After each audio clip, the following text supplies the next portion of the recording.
What's going on, boxing fans? Julian Williams with The Distance. I got a video for you guys this morning. This one is a prediction and analysis video for Victor Ortiz versus Nate Campbell. Matchup takes place 140 pounds on May 15th on HBO for the undercard of Malnaji versus Khan. Overall, I think it's a pretty good overall test for Victor Ortiz. Victor Ortiz coming off a victory back in February. I don't remember the opponent's name. It was on Fox Sports Net for one of the Golden Boy shows, Fight Night Club. Had a good victory there. Had another victory over Antonio Diaz back in December. So now he's back in the ring against Nate Campbell, and I do believe that Nate Campbell is going to provide a really good test for Victor Ortiz to see whether or not he can cut it in boxing or not. See how he does, after that second loss and after pretty much a devastating loss against Marcos Maidana when practically quit. And that's something that's always going to stand out, and something that's always going to be a blemish within Victor Ortiz's record. The fact that he actually stood up and quit a fight, but at the same time, if you look at the fight, he was getting pummeled. He was getting caught with wide rights, throughout the fight, and he didn't necessarily fight a fundamentally sound fight against Maidana back in June. So Nate Campbell coming off of a no contest against Timothy Bradley.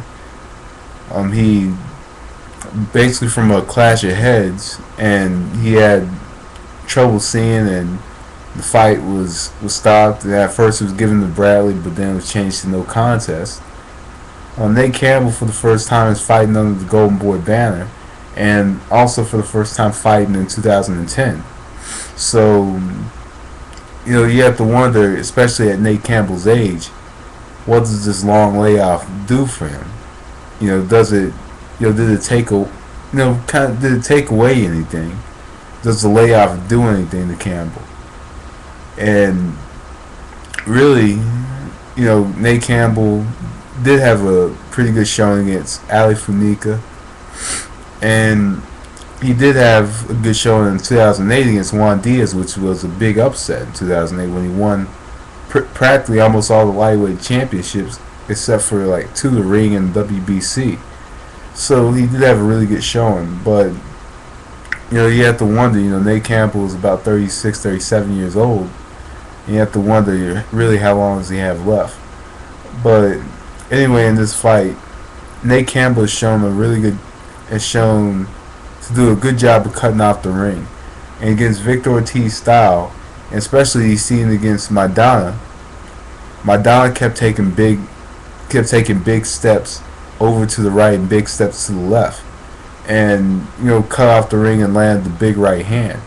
And Nate Campbell has good timing with his right hand, so I do believe that the right hand is practically his best shot to throw, because at times Victor Ortiz comes in and he comes out and he gets caught with the right, so Nate Campbell can time with that, coming out. Similar to the Casamayor fight, when he kept timing Casamayor coming in with right hands, placing right hands, right in the chin, the entire fight, and sometimes, getting the right hand right up the middle against Casamayor.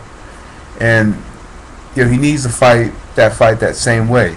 Nate Campbell, I like his stance. I kind of like that base, where, he kind of has his hands positioned, kind of in a, it's not necessarily a shoulder roll, but his hands are positioned, similar to that. He has kind of the hands, like, I can't do it on the video, but it's hard because his hands are kind of positioned kind of towards an angle, and he kind of protects himself from, he can protect himself from like left hands with that. Victor Ortiz can throw the left jab and the right jab, so he can protect himself from that and come over the top with the right hand and cut off the ring as well, not chase Victor Ortiz. He definitely can't chase Victor Ortiz because Victor Ortiz will take advantage of that. And Nate Campbell also, I think that Nate Campbell also wants to keep the fight as close as possible.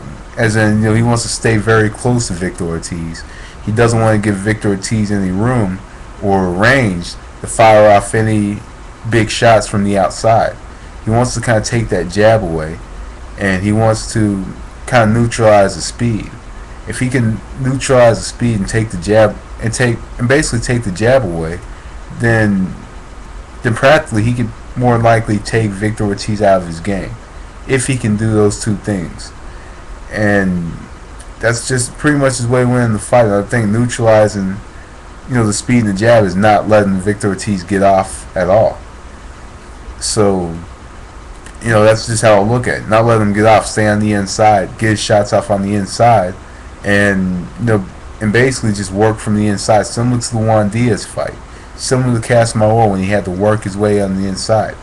Same with Kid Diamond when he had to box and work his way in. And that's really what Nate Campbell needs to do in this fight. But the question is, can he still do it? That's really the question. Can he still do it? But he did work his way in, work his way inside of Funika's jab, and was able to get inside against him. So, you'll never know with Nate Campbell. He did just last year. Victor Ortiz is said to be able to use both jabs. I think in this fight he needs the. I think that both jabs could be critical and useful in this fight, because I think that if he could use both jabs, he could use the southpaw jab and he could use the orthodox jab in this fight. He could more likely confuse Campbell, and predominantly move, to his right, predominantly move to his left, and it's going to set up his power shots. And I think he could set up more power shots if he could use both jabs and use jab variations. One thing that Ortiz has on his side is youth, and with youth, I think he can control the tempo of the fight using his youth, being active, getting the shots off first, and just controlling the tempo with his jab.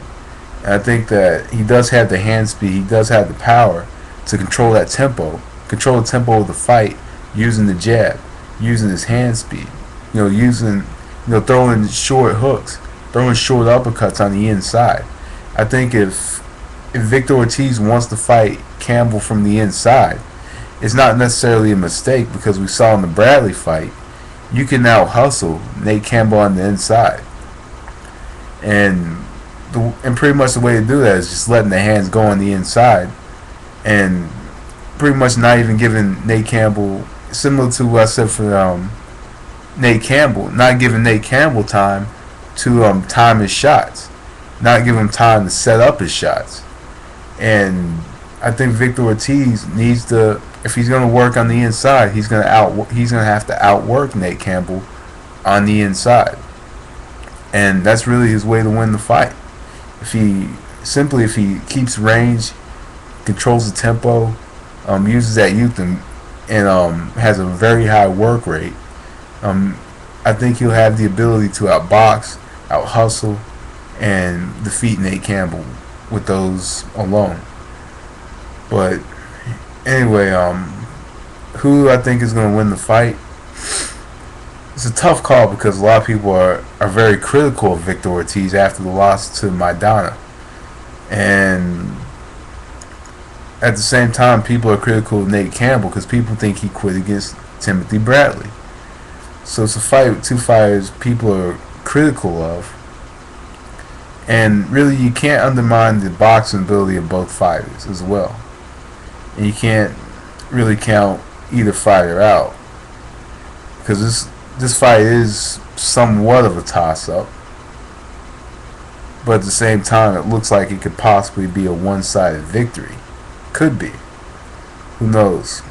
But I'm going to go with youth in this fight. I want to go with Victor Ortiz by unanimous decision. I think Victor Ortiz can outwork him. I think that he can control the tempo, and I think he has very good boxing ability to do it. So I'm going to go with Victor Ortiz by unanimous decision. But anyway, that was the distance. Thanks for watching. Peace.